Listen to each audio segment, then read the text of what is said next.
Shabbat Shalom, everyone. This week's portion is actually a double portion, Behar and Bechukotai. It begins with a kind of a recapitulation of when God spoke to Moses, Behar Sinai, on Mount Sinai, and it ends with kind of an epilogue to the laws of Leviticus, for it is indeed the last portion in the book of Leviticus. And as we say, when we finish a portion of Torah or studying a portion of Talmud or any particular text, but especially for Torah, when we finish, we say we say Chazak, Chazak, v'nit chazek. Be strong, and we shall be strengthened. So I hope that we bear that in mind as we come to the conclusion of the book of Leviticus. Chapter 26 in the portion Bechukotai, the second portion, begins the epilogue. And it begins by God saying to Moses, if you will follow my laws, ve'im bechukotai telechu, if my statutes, my laws, you will walk by. Telechu is from the word to go, to walk. And it is also the root of the word halacha, which many of us understand as Jewish law. And in some communities for many generations, halacha has the force of law, but it actually means this is the way to go. This is the path. This is how you live a life of Torah. And because we use the word halacha for that whole body of literature, Reformed Jewish tradition has always said that halacha gives us guidance. It is a way to guide us. It is a way to show us precedents, to show us by analogies and examples, to show us how to extend logic to address circumstances that seem not to be related to the particular chuk or law or statute or mitzvah, but how to go about implementing, how to go about applying these laws, these statutes, these commandments in our daily lives. But I want to focus on that very first word, if. If you walk in my ways, says God. If is a word of contingency. And as many historians point out, and particularly a historian that I'm studying and reading about her work, Dr. Joanne Freeman at Yale University, she points out that what that means is that when you are in the middle of a situation, when you are in the middle of a series of events, we are not fortune tellers. We are not able to foresee how things will turn out. So for us, the future is contingent upon what we do. And this Torah portion also is very famous for a list of curses if you do not follow God's ways, if you choose to disobey and resist, and also blessings if you walk in my ways, says God. These blessings will come to you. So it is this sense of contingency. And I think that contingency is particularly an apt thing to think about right now. We don't know how we will be changed by this pandemic. We don't know, as we never know, what the future really holds in any detail. We can perhaps try to foresee trends and to try to speculate about various contingencies.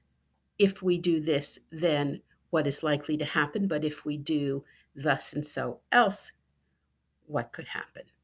So our lives in the future are contingent upon our lives and our circumstances now, if you follow my ways. And the Torah really sets an example for the later rabbinic literature and commentaries in laying out not just concepts, but sometimes, as in the case of this chapter, examples of what will happen, what is likely to be the outcome if you make one choice or another. And as we'll see later in the book of Deuteronomy, God speaks to us and says, choose life. I set before you the blessing and the curse. Choose life. Choose a life of Torah. So we're always in the position of choosing, not just in the small, immediate sense of our daily lives. Um, do I have a glass of milk with my turkey sandwich? Do I go to the store on Shabbat?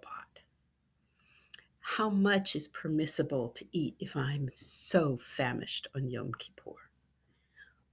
Well, our sages, our teachers in every generation grapple with these questions, large and small, on a daily basis as well as on a generational basis. And it is, in fact, the generational basis that we are drawn to the further in time we get away from a particular text. We look at the themes of our experience, of our highs, of our lows. And particularly now, I know that many are looking towards Jewish text and Jewish traditional thinking about how to handle bad times, how to handle suffering, how to handle uncertainty. And I was really struck by a commentary by that you can find actually on reformedjudaism.org, the Torah commentary this week by Cantor David Berger. And um, he speaks of this contingency in a number of ways. In terms of worrying about the future, what should we do? What should our position be? Canterberger points out that we can choose to dig into the details of Jewish law, of Jewish texts. We can choose to look at broad themes. We can choose to read halacha. We can choose to read history. And so he talks about what are our choices and what is our narrative? How will it fit into the broader scheme of Jewish history, of our people, of our tradition? And he finds that, for him at least, that considering future generations, what will they remember of this time? What will they remember of our lives? What will we pass along to them of our memories from previous generations? This is a, a key element of our identity and a key point that will inform our choices or can inform our choices. And he finds that this is a vital connection between the Sinai experience and now. And indeed, we are on the cusp of Shavuot, and I will be presenting some teaching on Shavuot as well. Shavuot starts on Sunday night, and uh, but as Abraham Joshua Heschel wrote, and we find this as a commentary in our prayer book, that uh, what happened once upon a time for us as Jews happens all the time.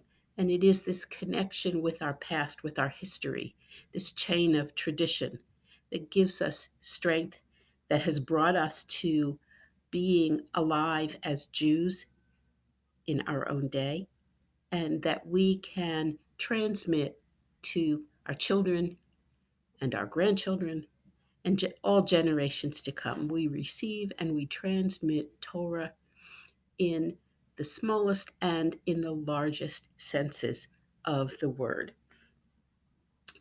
And by having the attitude that this is Torah, that we learn Torah, that we learn Torah anew in every generation, and that we choose to identify it as Torah and as our heritage, means that regardless of the details, we do have a commitment as a people to walk in God's ways. As our Torah portion says, if you walk in my ways. Well, how we walk in God's ways may be different from generation to generation. It may be different from community to community, but God knows what's in our hearts. God knows when we are making a choice for holiness, when we are making a choice of connection to the sacred, to the divine, to the whole Jewish people, to the whole of Jewish history. God knows. And this is a clear path. One of the examples of studying Torah at this particular time that Canterberger gives us is that he and his study group studied the laws regarding washing the hands. This is a not law. It's so nice that I can show you this on video. It looks like a regular pitcher, perhaps a large cream pitcher, except that it has two hands. And one of the purposes of a pitcher with two hands is so that as you are washing your hands and you pour from one hand over the water, you pour the water like this, and then it's very easy to grasp the handle on the other side to pour. So we have two handles. But it's also true that these two handles make it easy to pass the pitcher, the natla, from one person to the next. That we don't have to turn it around. There's no awkward moment in passing from one to the other hand. This connection in performing a simple ritual, a simple sense of whether it's washing your hands before dinner, washing your hands before we engage in a social contact, washing your hands after, before we pray, after we pray. Um, this sense of person to person contact really is a way of acting out on a very small scale this passing of Jewish identity, of a sense of following God's ways. And the blessing for washing your hands is very simple. And you all know how it begins because it begins like all other Jewish blessings. Baruch atah Adonai Eloheinu melech haolam asher kiddushanu b'mitzvotav v'tzivanu al nitilat yadayim, the blessing for washing hands. That this is one way, one small way that we can follow God's path, but it's also particularly a very significant way that we can take care of ourselves and our loved ones in this time of contagion, that we are putting our lives and our health at the forefront of our consciousness. And so when we say, as we complete reading the book of Leviticus, Chazak, Chazak, V'nit Chazek, be strong. Be strong in your commitment to our traditions. Be strong in your commitment to thinking about how we can be holy and how we can share holiness in our lives. And by doing so, Nit Chazek, we will be strengthened by our tradition and have the wherewithal, spiritually and emotionally, to deal with the contingencies that lie ahead. Shabbat Shalom.